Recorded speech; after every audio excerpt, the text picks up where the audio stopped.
എമ്പുരാൻ പല സാധാരണക്കാരായ ജനങ്ങളെ വേദനിപ്പിച്ചൊരു സിനിമയാണ്. അതിനിടയിലാണ് ഇഡിയുടെ റെയ്ഡ് ഗോകുലത്തിൻ്റെ സ്ഥാപനങ്ങളിൽ ഉണ്ടായിരിക്കുന്നത്. അപ്പോൾ ഈ ജനങ്ങൾ തന്നെ ആവശ്യപ്പെടുകയാണ്, സമൂഹ മാധ്യമങ്ങളിൽ ഉൾപ്പെടെ ആവശ്യപ്പെടുന്നത് ഗോകുലം ഗോപാലനെയല്ല ഇഡി നോട്ടമിടാനുള്ളത്, അത് പൃഥ്വിരാജിനെയാണ്. അദ്ദേഹത്തെക്കുറിച്ച് വലിയ രീതിയിലുള്ള വിദേശ പണമെല്ലാം അദ്ദേഹത്തിന് സമീപം എത്തിയിട്ടുണ്ടെന്നും ഈ അദ്ദേഹത്തിൻ്റെ ഭാര്യയായ സുപ്രിയയ്ക്ക് വിദേശ ബന്ധം ഉണ്ടെന്നുമെല്ലാം വലിയ ഈ ചർച്ചകൾ ഉയരുന്നുണ്ടല്ലോ. അങ്ങനെ ഗോകുലത്തിൽ നിന്നും പൃഥ്വിരാജിലേക്ക് ഇഡിയും എല്ലാം ചലിക്കുമോ? എന്തായാലും സമൂഹ മാധ്യമങ്ങളിൽ വലിയ തോതിൽ പൃഥ്വിരാജിനെതിരെ രോഷം പൊട്ടി ഒഴുകുകയാണ്. ഈ എമ്പുരാൻ എന്ന സിനിമയുമായി ബന്ധപ്പെട്ട് ഇപ്പോൾ ഉണ്ടായിരിക്കുന്ന ഈ വിവാദങ്ങളുടെ എല്ലാം അടിസ്ഥാനം പൃഥ്വിരാജാണ് എന്ന ഒരു കണ്ടെത്തൽ, സോഷ്യൽ മീഡിയയുടെ കണ്ടെത്തൽ അല്ലെങ്കിൽ സോഷ്യൽ മീഡിയയുടെ ആക്ഷേപം അത് വളരെ ശക്തമാണ്. അവർ ഉന്നയിക്കുന്ന ചില കാര്യങ്ങൾ, അതിലെ ചില ഘടകങ്ങൾ അതിന് വലിയ പ്രസക്തിയുണ്ട്. ഉദാഹരണത്തിന് ഈ വിദേശ ഫണ്ടിങ് ഇതിനുണ്ടായിട്ടുണ്ട് എന്നുള്ള ആക്ഷേപം സോഷ്യൽ മീഡിയയിൽ വളരെ ശക്തമാണ്. എമ്പുരാൻ സിനിമയ്ക്കും പൃഥ്വിരാജിനും കണക്കറ്റ വിദേശ സഹായം ലഭിക്കുന്നു എന്നൊരു ആക്ഷേപം വളരെ കാലമായിട്ടുള്ളതാണ്. നമുക്കറിയാം പൃഥ്വിരാജ് ഇപ്പോൾ എവിടെയാണ് താമസിക്കുന്നത്, അദ്ദേഹത്തിൻ്റെ വരുമാനം എത്രയാണ്, അദ്ദേഹം ഏത് തരത്തിലുള്ള ഒരു ആഡംബര ജീവിതമാണ് നയിക്കുന്നത് എന്നൊക്കെയുള്ള വിവരം ഇപ്പോൾ എല്ലാവർക്കും അറിയുന്നതാണ്. മുംബൈയിലെ ഏറ്റവും വില കൂടിയ പ്രദേശത്ത് വലിയ സഹസ്രകോടീശ്വരന്മാർ താമസിക്കുന്ന ഒരു മേഖലയിൽ, അങ്ങനെ ഒരു പ്രദേശത്ത് താമസിക്കുക, അതുപോലെ സ്വന്തം ജീവിത ശൈലി അതിനനുസരിച്ചാക്കുക.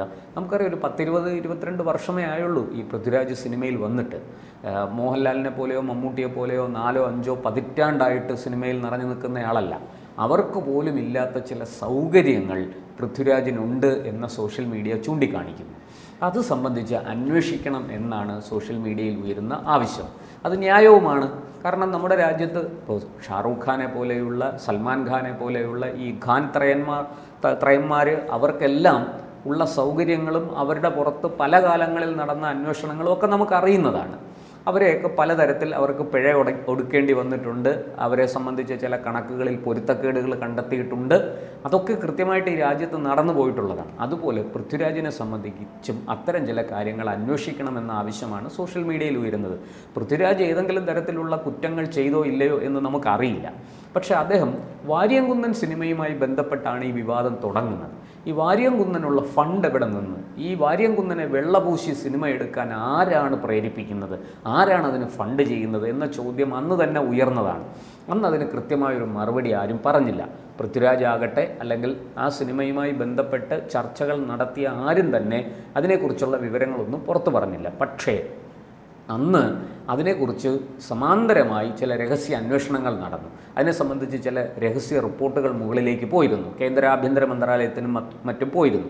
അപ്പോൾ ഇതിൻ്റെ അണിയറയിൽ പ്രവർത്തിച്ച ചില കറുത്ത ശക്തികൾ ഉണ്ടെന്നും അവർക്ക് അപകടം മനസ്സിലായി അവർ പിന്തിരിഞ്ഞതാണെന്നും ആണ് പൊതുവെ സോഷ്യൽ മീഡിയയിൽ പറയപ്പെടുന്ന കാര്യം. അങ്ങനെ പൃഥ്വിരാജിന് എന്താ പറയേണ്ടത്, ഈ ഒരു പ്രോജക്റ്റിൽ നിന്ന്, ഈ വാര്യംകുന്നൻ എന്ന പ്രോജക്റ്റിൽ നിന്ന് സ്വയമേവ പിൻവാങ്ങേണ്ടി വന്നു. അദ്ദേഹത്തിനെതിരെയും ചില അന്വേഷണങ്ങൾ ആരംഭിച്ചു. അതിൽ ഭയന്നിട്ട് പൃഥ്വിരാജ് പിന്മാറി എന്നൊക്കെ ഉള്ള വിവരങ്ങൾ സോഷ്യൽ മീഡിയയിൽ പങ്കുവയ്ക്കപ്പെടുന്നുണ്ട്. എന്തായാലും ഇതൊന്നും പൃഥ്വിരാജ് നിഷേധിക്കുന്നില്ല, അല്ലെങ്കിൽ പൃഥ്വിരാജുമായി ബന്ധപ്പെട്ട ആൾക്കാർ ആരും തന്നെ നിഷേധിക്കുന്നില്ല. മറ്റൊന്ന് അദ്ദേഹത്തിൻ്റെ ഭാര്യ സുപ്രിയയെക്കുറിച്ചാണ്. സുപ്രിയ നമുക്കറിയാം BBC-യിൽ ഡൽഹിയിൽ പ്രവർത്തിച്ചിരുന്നയാളാണ്, BBC-യിൽ സഹകരിച്ചിരുന്നയാളാണ്. അവർക്ക് വേണ്ടി വലിയ തോതിൽ വാർത്തകളും മറ്റു പ്രോഗ്രാമുകളും ഒക്കെ ചെയ്തിരുന്നയാളാണ്.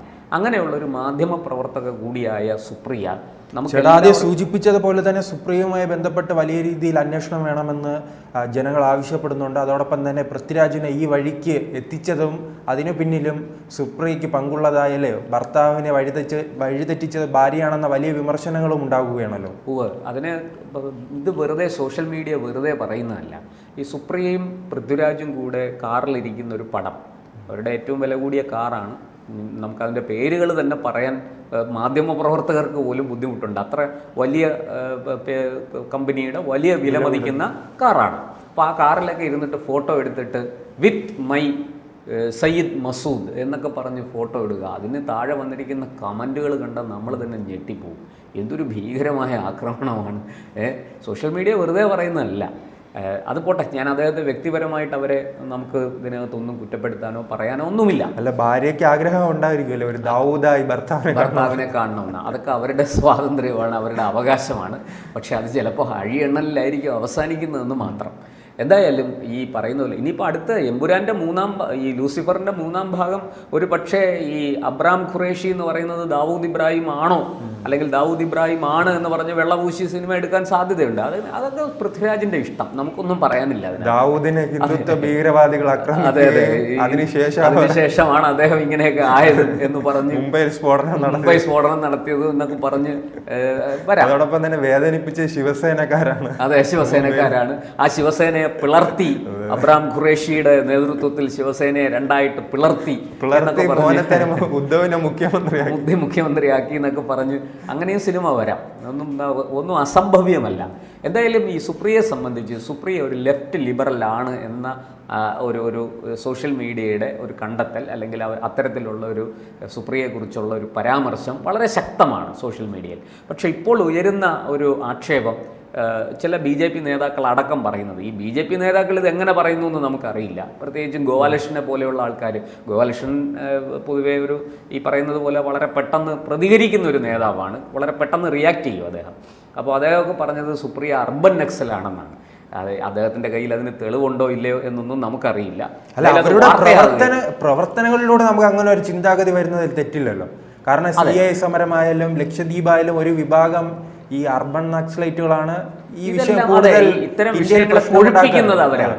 അവർക്ക് ചില അജണ്ടകളുണ്ട്. ഇപ്പോൾ അത് ലക്ഷദ്വീപിന്റെ കാര്യത്തിലായാലും ഈ പറയുന്നത് പോലെ ഗാസയുടെ കാര്യത്തിലായാലും പൗരത്വ നിയമ ഭേദഗതിയുടെ കാര്യത്തിലായാലും വഖഫ് നിയമ ഭേദഗതിയുടെ കാര്യത്തിലായാലും അവർക്ക് ചില അജണ്ടകളുണ്ട്. നമ്മളത് കണ്ടുകൊണ്ടിരിക്കുകയാണ് കഴിഞ്ഞ 10 വർഷമായിട്ട് നമ്മുടെ രാജ്യത്ത്. എന്തായാലും എമ്പുരാൻ ഈ സമയം കത്തി നിൽക്കുന്നത് നന്നായി, അല്ലെങ്കിൽ ഈ വഖഫ് വിഷയവുമായി ബന്ധപ്പെട്ട് രണ്ടുപേരും കൂടെ ഇറങ്ങിയാണ്. അതെ, രണ്ടുപേരും കൂടെ ഇറങ്ങിയെന്ന് മാത്രമല്ല, നമ്മൾ മനസ്സിലാക്കേണ്ട ഡൽഹിയിൽ ഇന്നലെ കേന്ദ്ര സേനകളുടെ മാർച്ച് നടന്നു, ഫ്ലാഗ് മാർച്ച് നടന്നു, റൂട്ട് മാർച്ച് നടന്നു. കാരണം എന്താണെന്ന് വെച്ചാൽ മുമ്പ് ഇതുപോലെ പൗരത്വ നിയമ ഭേദഗതിയുടെ ഭാഗമായിട്ട് ഇത്തരം പ്രക്ഷോഭങ്ങളും പ്രതിഷേധങ്ങളും ആരംഭിക്കും. ഒന്ന് ആലോചിക്കണം, യാതൊരു തരത്തിലും ഇന്ത്യയിലെ ഒരു പൗരനെയും ബാധിക്കാത്തൊരു നിയമം, ഒരു പൗരനും ഒരു ദോഷവും സംഭവിക്കാത്തൊരു നിയമം. ആ നിയമത്തിൻ്റെ ചൂട് പിടിച്ചാണ് ഈ വ്യാജ പ്രചാരണങ്ങളും ഒപ്പം ഡൽഹി കലാപവും നടന്നത്. 53-54 പേര് മരിച്ചു എന്ന് പറഞ്ഞിട്ട് കൊല്ലപ്പെട്ട, നിഷ്ഠൂരമായിട്ട് കൊല്ലപ്പെട്ട, അതിലൊരു IB ഉദ്യോഗസ്ഥൻ ക്രൂരമായി പീഡിപ്പിക്കപ്പെട്ട് പിന്നെ ജീവൻ വെടിയേണ്ടി വന്ന ഒരു IB ഓഫീസറുണ്ട്. അങ്ങനെയുള്ള ആ കലാപം അവിടെ നടന്നു ഡൽഹിയിൽ, നമ്മുടെ രാജ്യത്തിൻ്റെ തലസ്ഥാനത്താണ്. അതുകൊണ്ട് തന്നെ ഇക്കുറി കേന്ദ്ര സർക്കാർ വളരെ ശക്തമായ മുൻകരുതലുകൾ എടുത്തു, കൃത്യമായ മുന്നൊരുക്കങ്ങൾ ഉണ്ടായി. കേന്ദ്രസേന എല്ലാ മുക്കിലും മൂലയിലും, ഡൽഹിയുടെ മുക്കിലും മൂലയിലും കേന്ദ്രസേന ഇറങ്ങി. ഇപ്പോൾ ഡൽഹി ഭരിക്കുന്നത് BJPയും കൂടിയാണ്, അതും നമ്മൾ മനസ്സിലാക്കണം. പക്ഷേ ആഭ്യന്തരം കേന്ദ്ര സർക്കാരിൻ്റെ കയ്യിലാണ് ഇരിക്കുന്നത്, ഡൽഹി പോലീസ് കേരള സർക്കാരിൻ്റെ കയ്യിലാണ് ഇരിക്കുന്നത്. എന്തായാലും അത് കൃത്യമായിട്ട് അവിടെ നടന്നു, ജനങ്ങൾ സമാധാനമായിട്ടിരിക്കുന്നു, വേറെ ആപത്തുകളൊന്നും ഇതുവരെ ഇല്ല. എമ്പുരാൻ്റെ കാര്യത്തിൽ ഈ പറഞ്ഞതുപോലെ ഒരു കൃത്യമായൊരു അന്വേഷണം, അത് പൃഥ്വിരാജിനെ കേന്ദ്രീകരിച്ചുകൊണ്ട് അദ്ദേഹത്തിൻ്റെ മറ്റ് ഈ വരുമാന സ്രോതസ്സുകളെക്കുറിച്ച് ഒക്കെ കൃത്യമായൊരു അന്വേഷണം വേണം എന്ന് സോഷ്യൽ മീഡിയ ആവശ്യപ്പെടുന്നു. അത് തെറ്റാണ് എന്ന് നമുക്ക് പറയാൻ കഴിയില്ല. അവരുടെ ആവശ്യത്തെ നിസാരമായിട്ട് തള്ളിക്കളയാനും സാധിക്കില്ല. കാരണം വാര്യംകുന്നനിൽ തുടങ്ങി എമ്പുരാനിൽ എത്തി നിൽക്കുന്ന ഒരു രാജ്യവിരുദ്ധ, ഒരു ദേശവിരുദ്ധ, രാഷ്ട്രവിരുദ്ധ പ്രവർത്തനങ്ങളുടെ ഒരു ഛായ അതിലുണ്ട്. അതല്ലെങ്കിൽ അത് ഒളിച്ചു കടത്താൻ ശ്രമിക്കുന്നു എന്ന ആക്ഷേപത്തെ നിസാരമായിട്ട് തള്ളിക്കളയാൻ സാധിക്കില്ല. അതുകൊണ്ട് തന്നെ അതിനെക്കുറിച്ച് ഗൗരവത്തിൽ, വളരെ ആഴത്തിൽ അത് പരിശോധിക്കപ്പെടേണ്ടതാണ്, അന്വേഷിക്കപ്പെടേണ്ടതാണ്. അതിന് കേന്ദ്ര ഏജൻസികൾ തയ്യാറാകുമെന്നാണ് എൻ്റെ പ്രതീക്ഷ.